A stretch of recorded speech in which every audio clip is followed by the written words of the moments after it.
Hi, everyone. Welcome to meal kit number 11 by Curated by Beckta. Thanks for ordering this week. Thanks for being here. Thanks for watching my videos. I always wonder who's watching, and I appreciate you tuning in. So we've got a really interesting menu for you tonight. We've got a Mediterranean style appetizer. So a pan-seared halloumi cheese. Now, a halloumi is a cypret cheese from Cyprus in Greece, and it's very squeaky.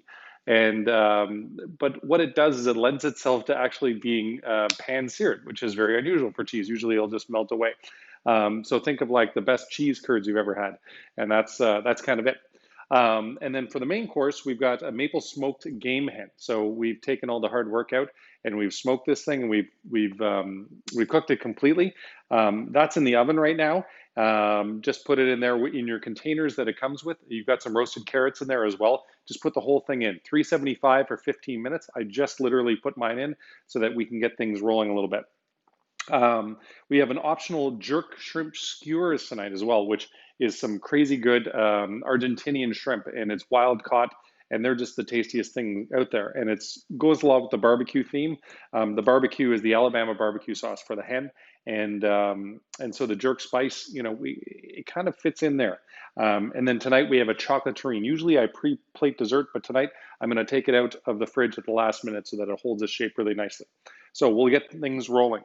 So first things first, we're going to get the halloumi going on.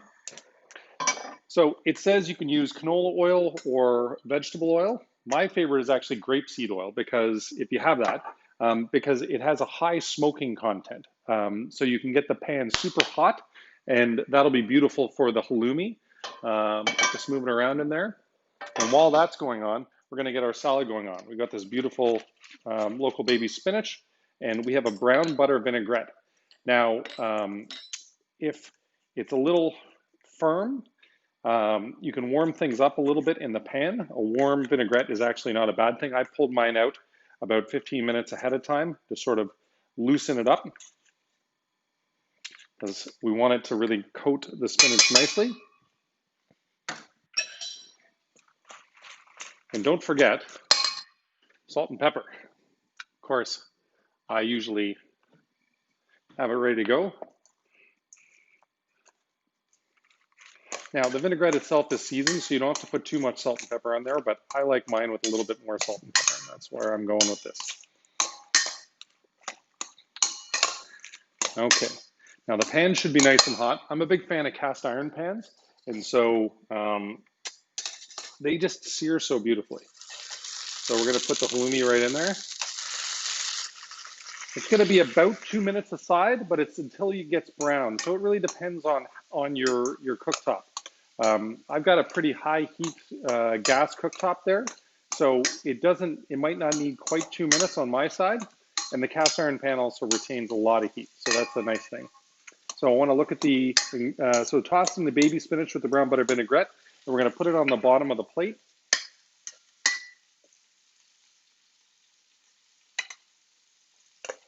This is sort of a multifaceted appetizer. Just got really nice layers of flavor. Okay. So let's see how our halloumi is doing. Not quite brown yet. Let it smoke a little bit more. And on top of that, we're going to put some toasted hazelnuts and some black olive tamponade. Really nice stuff. Let's talk about the wine. So with the halloumi, we've got this beautiful Cave Spring Rosé. And now this is their Escape Vineyard Rosé. So it's 100% Cabernet Franc.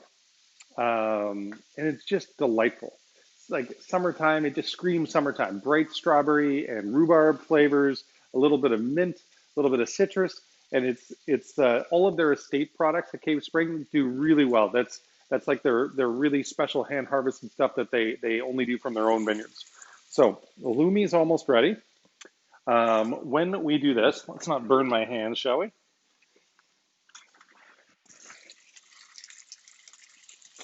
Turn that off. Let's see if we got a nice little brown going on the other side here. Getting there. You know what? I'm just going to leave that for just a little bit longer. I just want a little bit more brown to it. Yeah, so Cave Spring has just been an amazing partner for us. They're partners up with The Vine, which is an agency in Toronto, and we used to do family meals for all of our staff every day at work before we go into service. And getting things, the restaurants back reopened and stuff like that, it's been a challenge to sort of get back in the groove of our family meals.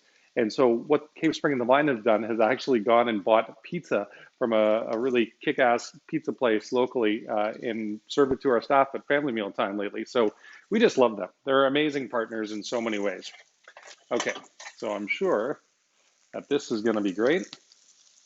We're going to put the halloumi right on there. You want it just a little bit molten. We're going to put that at the back because we're going to use the other pan in a second. Okay, so next up is the black olive tapenade. This stuff is pretty intense in the olivey camp. So don't want to put a crazy amount on there. It gives it a really nice briny quality. The cheese with the olives, sort of a classic Greek combo. And then we've got the toasted hazelnuts for some crunch, because if you've been following along in the meal kits, crunch is very important in terms of the chefs, how they balance their dishes. All right.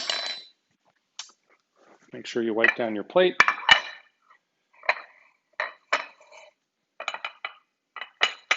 Make it real pretty. All right. There we go. So here we have our pan-seared halloumi on top of baby spinach with the brown butter vinaigrette, toasted hazelnuts, and black olive tapenade with delicious Cave Spring rosé.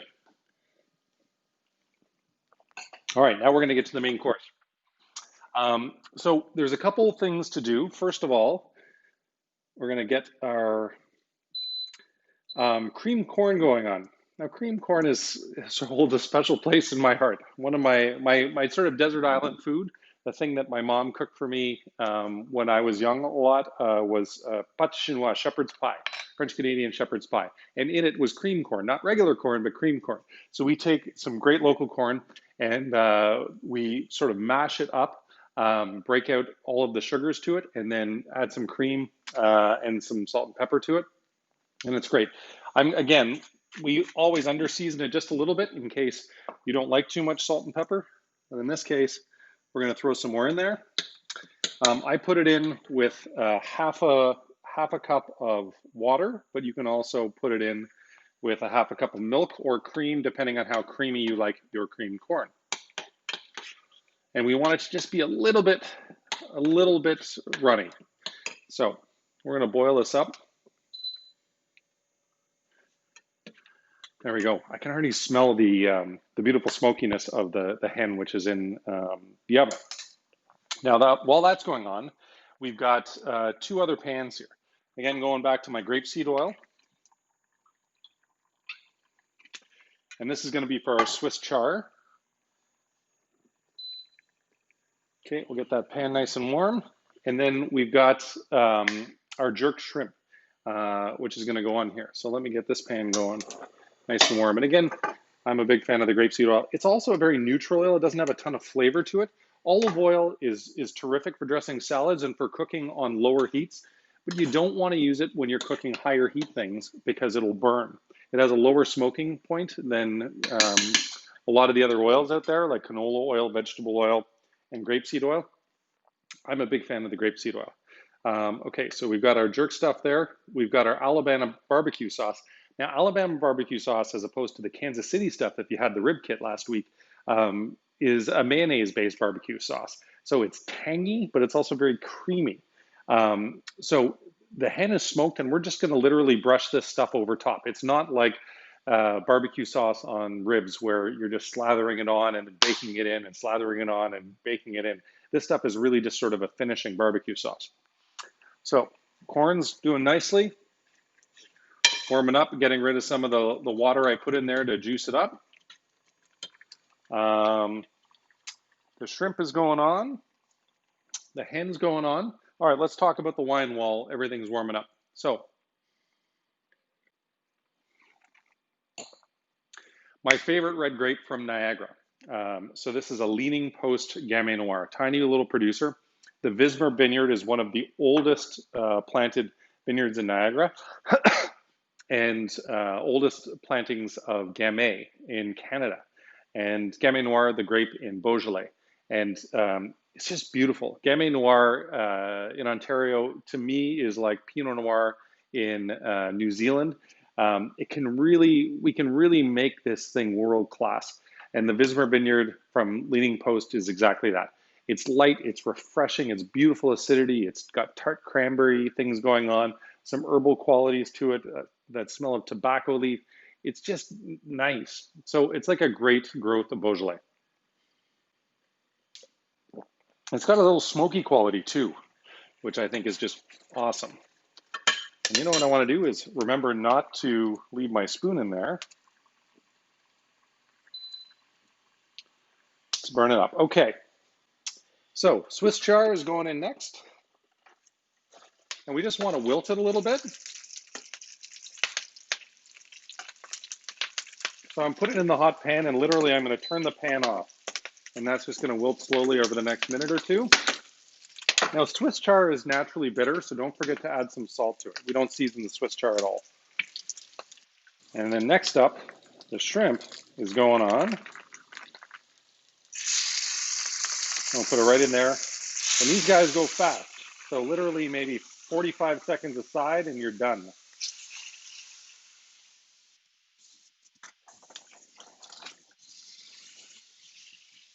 All right.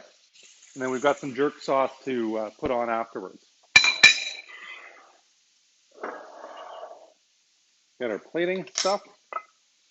You can see my plating.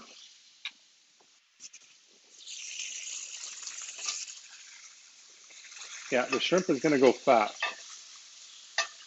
So I'm just literally going to turn the heat off and let it finish up in the pan. Cooking so much of it is about timing. It's just making sure that the timing of everything sort of comes together. So the cream corn is looking nice. The water is evaporating. Got a little bit of brown in there, so I think I maybe turned this up too high. I'm still getting used to the new convection oven, or induction cooktop, pardon me. And yeah, it can go pretty high. I wanted to evaporate some of the water. And in this case, we got some brown crunchy bits in there, which is not a bad thing. Just adds a little bit of texture and color to it. Okay, the shrimp starting to look good. Lovely. And the Swiss char also looking good. All right, so let's go back to the instructions. It is going to be cream corn on the bottom.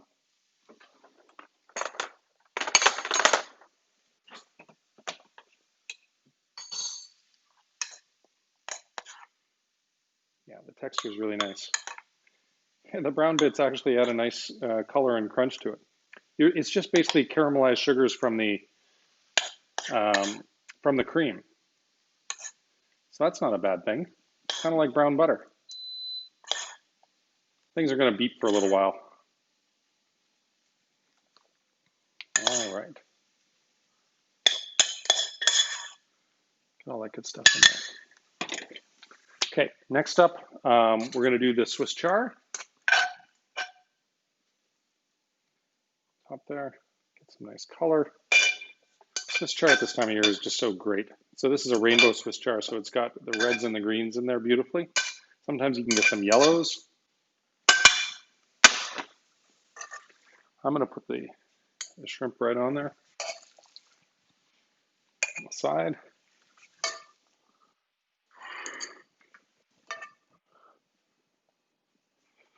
All right. And finally, for our game hand. All right.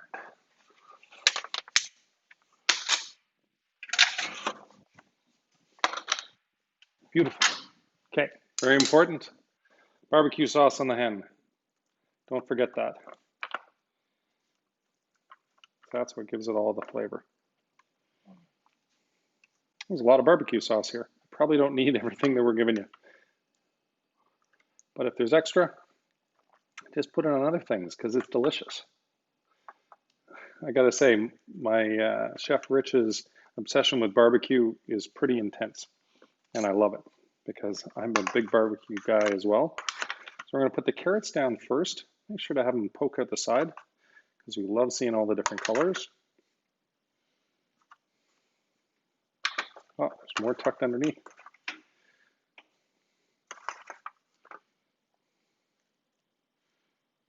Beautiful. Yeah, all right, that's looking nice. I always try to figure out which one is going to be the prettiest dish because that is important for the Instagram shots to promote this for other people who haven't ordered food this week so far.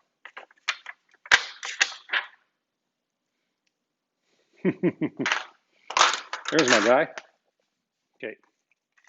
Don't forget a little bit of seasoning.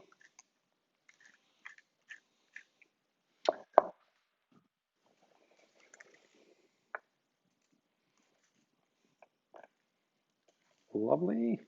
That's looking good. And then I'm going to get another basting brush and just hit the jerk sauce on the shrimp. So I've got a little more green and a little more flavor. Oh, this is looking good. I'm getting hungry. I'm really happy I get to eat these meal kits every week. Actually, this week, I get to eat 2 of them because I'm going on vacation next week. So I'm going to pre-tape some of these. So next up, let's see. All right, here's your guy. We have our smoked Cornish game hen, Alabama barbecue sauce, roasted baby carrots, little Swiss char, cream corn, and then our jerk shrimp, the optional jerk shrimp. All right, there we go. And then finally, I'm going to do the dessert. Again, I've left it in the fridge because, well, A, it's pretty delicate stuff, this delicious chocolate terrine. It's sort of like a whipped mousse, and I want to make sure that it stayed together nicely. Okay, so hopefully you have something that looks like this, an offset spatula, which is great to get things out of pie without messing it up.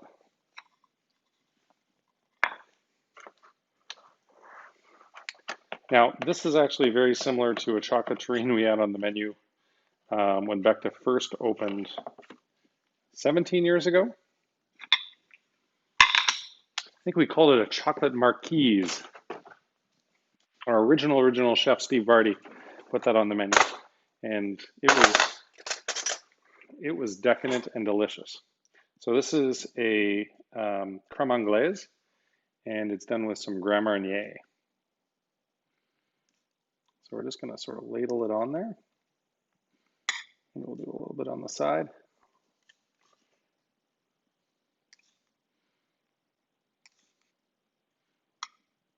See if I can do something a little more elegant with the plating. This is where the chefs really come in. All right, there's our chocolate terrine with the Grand Marnier creme anglaise. I hope you guys enjoy. Thanks for being part of this, and I hope to see you next week. Hope you had a great long weekend. Talk to you soon.